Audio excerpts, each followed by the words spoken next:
There's no path from this darkness. If you really care about the lives lost here, you should honor the lives lost and call for a ceasefire in Palestine. Ceasefire!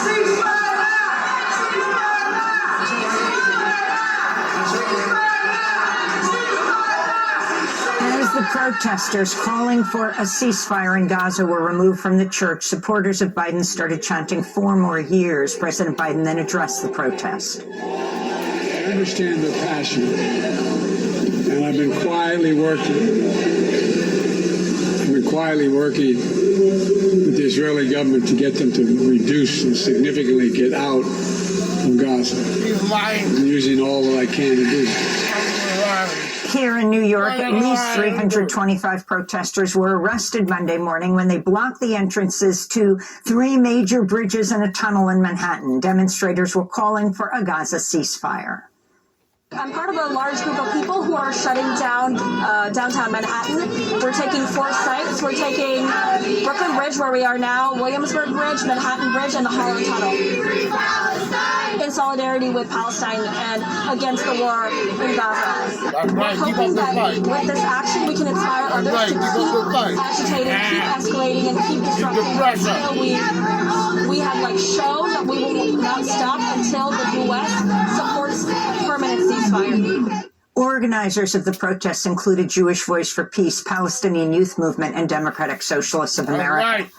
Boeing 737 MAX 9 jets remain grounded after a refrigerator-sized fuselage door plug blew off on Friday on an Alaska Airlines plane near Portland, Oregon. Officials with Alaska Airlines and United Airlines say they found loose bolts and other problems on some of the grounded jets.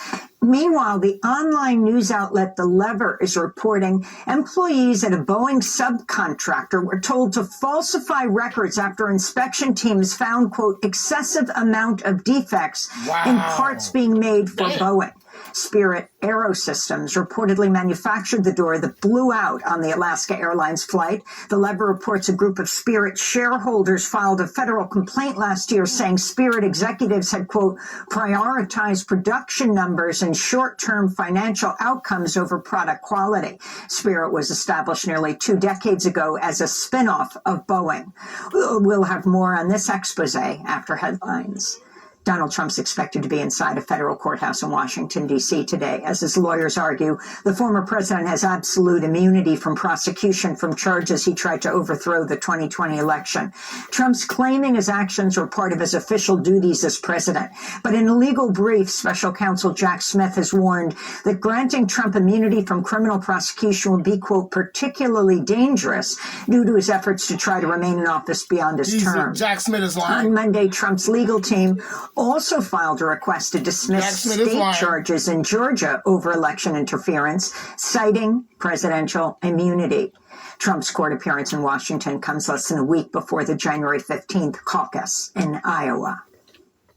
In Brazil, rallies in defense of democracy were held Monday, marking 1 year since thousands of supporters of former far-right President Jair Bolsonaro stormed several government buildings in an attempt to topple newly elected President Luiz Inácio Lula da Silva.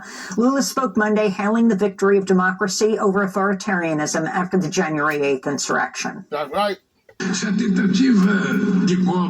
the coup attempt had been successful, much more than glass, furniture, works of art, and historical objects would have been stolen and destroyed. The sovereign will of the Brazilian people that was expressed at the ballot box would have been stolen and democracy would have been destroyed.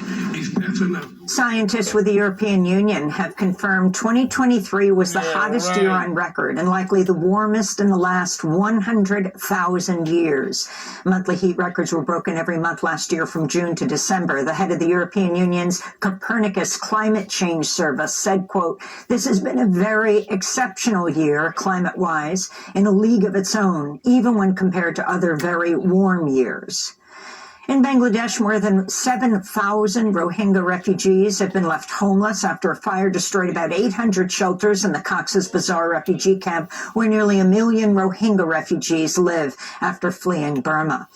And in Tacoma, Washington, dozens of asylum seekers from India jailed at the Northwest Detention Center have been on hunger strike for nearly a week, demanding their release and a fair due process. Strikers are denouncing their indefinite detention and other dangerous conditions at the detention center. Many of the asylum seekers told the advocacy group La Resistencia that immigration and customs enforcement officials had threatened them with force feeding unless they ended the peaceful action. Northwest is run by the for-profit prison corporation GEO Group and has seen a wave of recent hunger strikes, most recently one that lasted over 50 days. And those are some of the headlines. This is Democracy Now!, democracynow.org, the War and Peace Report. I'm over product quality. Spirit was established nearly 2 decades ago as a spin-off of Boeing. We're joined now by the Lever's editor-in-chief, David Sirota. The investigation is headlined, Boeing Supplier Ignored Warnings of Excessive Amount of Defects Former Employees Allege. David's also editor-at-large for Jacobin.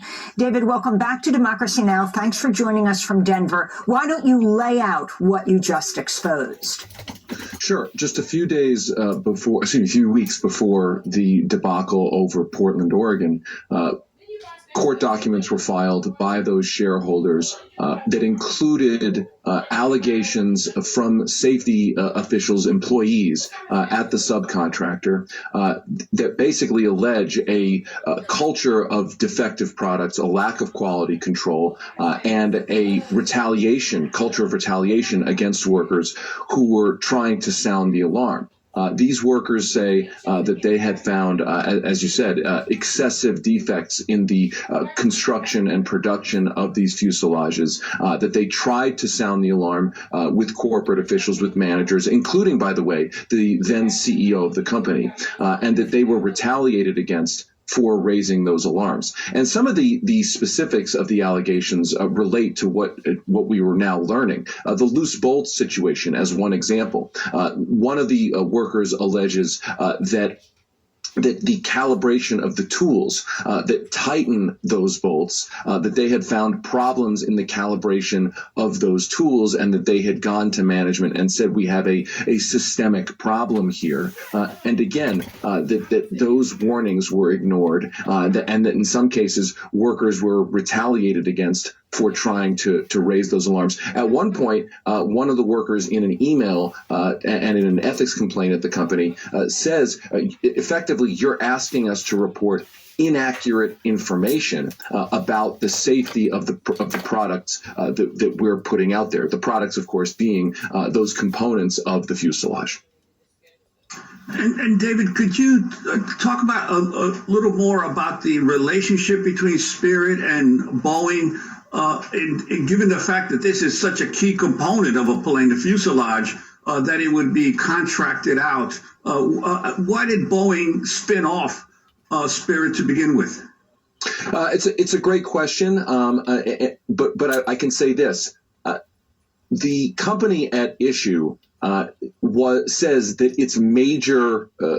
its most important piece of business is building these fuselages. So when we call this company a subcontractor, it's smaller than Boeing, but we're talking about a publicly traded company, a big company whose primary business, whose main business is producing this for Boeing, doing these fuselages, which, as you say, is an essential part of the plane. So to be clear, this is not some small subcontractor that kind of Boeing ignored or didn't know much about, right? This is a major company headed now, by the way, by a former Boeing official, who had served in the Trump administration as a Pentagon official. And of course, Boeing and the Pentagon have a huge relationship in terms of military production.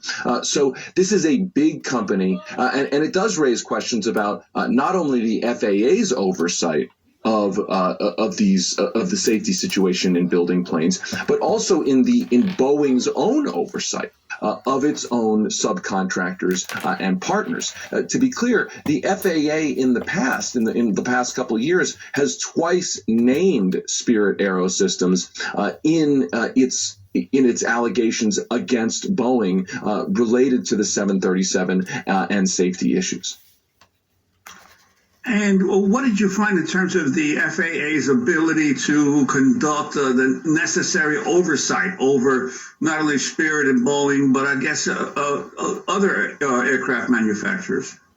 Well, look, experts told us that part of the problem here is that there are now so many subcontractors, and the FAA has not had the funding necessary to do what these experts say is the necessary kind of inspections and oversight over these contractors. That it's now not just one central company. It's a company like Boeing, but with all sorts of subcontractors that federal officials haven't necessarily been supervising as tightly as they could, don't have necessarily the funding to supervise them. Now, of course, this is a company that we're talking about, Spirit AeroSystems, that received $75 million very recently as a federal subsidy during the pandemic. So this company has also gotten government money, while at the same time these workers in this federal complaint are alleging essentially a culture of defects, a culture of fraud, a culture of retaliation. Certainly not. They're alleging a culture that hasn't rewarded them for sounding the alarm about safety concerns. What were Spirit ties to President Trump? Well, again, the CEO, the current CEO, the new CEO of Spirit AeroSystems was a Boeing official before that, and in the interim was a official in the Deputy Secretary of Defense under Donald Trump. So one of the ways you find out when this is all being investigated, you go to the cockpit voice recorder. Amazingly, it has been overwritten. Right? Alaska Air, Boeing said it happens very quickly. So they can't even go to the voice recorder? Apparently. I mean, I think there's going to be a very detailed investigation into this because now you've got planes grounded. You've got these planes are now a central part of the American civil aeronautics infrastructure in this country. And you had a door blowout. So I think there's going to be a serious investigation to understand whether or not these problems are in fact systemic. And again, I go back to what the workers say in this federal complaint. They're alleging this kind of thing is not an anomaly, that it is a systemic culture of defects. And again, in reading this complaint, one of the most disturbing parts is the allegation. I mean, this is a direct quote, "We are being asked to purposely record inaccurate information." And in a situation where the FAA does not necessarily have the resources or the wherewithal to oversee such subcontractors, it hasn't been stringently overseeing them. In a sense, the public is relying on these companies to provide accurate information. And you have in this federal complaint, again, a worker saying we are being asked to purposely record inaccurate information about safety. And put this into the context of what happened in 2019. We've been focusing on this in the last few days. We spoke to Ralph Nader, whose grandniece, Samia Stumo, and we spoke to her mother, Naja Milaron, died in the Ethiopian Airlines flight, the Boeing MAX 8, also Indonesia's flight. We're talking about over 300 people. All the people on board, crew and passengers in both planes, died. I want to go to the National Transportation Safety Board saying couldn't tell whether the recovered cabin panel that blew off Alaska Airlines MAX 9 plane in midair last week had been properly attached. The NTSB chair